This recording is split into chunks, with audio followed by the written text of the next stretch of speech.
I have a confession to make. Too often people like me who speak like this regularly are put on this pedestal like they got it all together.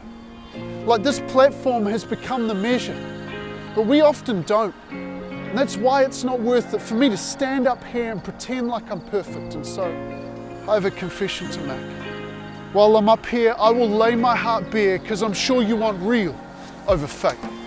I am a hypocrite. That's me. My actions don't always align perfectly with what I say I believe publicly. If I was to ever write an autobiography, I'd have to include my stint battling with pornography. For years I believed it was harmful, and yet I couldn't break those chains, wrestling to break free of the shame, redirecting the pathways in my brain, only to fall again and again. As much as I can confidently say that I'm out, it's not the only struggle I've had. I've battled with doubt, more times than I can count, like is this whole thing legit? Because sometimes I just don't feel it. When I see the way some Christians act, I question whether our faith is based on fiction or fact. Struggling to forgive some people, especially believers, meant to be my brothers and sisters. I've heard the whispers, still struggling to deal with that.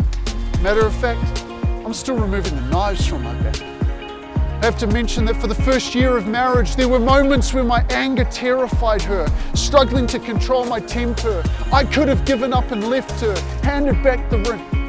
Giving up was tempting. Or the times that I've caught myself in pride. In fact, I've been naive to say it's ever died. Now and again it's come back, subtly attacked, no matter how hard I try.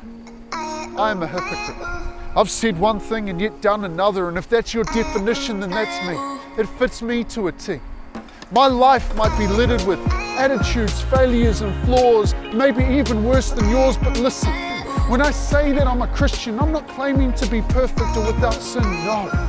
I'm acknowledging that because of my failure, I desperately need Him, like Adam and Eve in the Garden of Eden. I don't want to hide my sin or run from Him, but let Him in. Listen, I'm not here to air my dirty laundry. No, God has done that. Matter of fact, He's taken my mess and He's cast it as far as the east is from the west. And so I can't stand up here and pretend like I've got it all together or act like I'm better. It's because of Christ that I have a clean sweater. And it says forgiven, it says set free, it says son full of destiny. He cleansed it with His blood long ago, and now He commissions me to go because all must know His grace.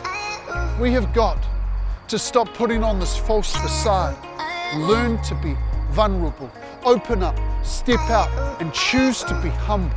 Bring it into the light where darkness has no hold, where love reigns and the truth can be told.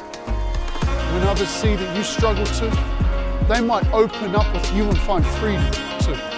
I'm far from perfect, and that's cool with me. He doesn't expect me to be instant.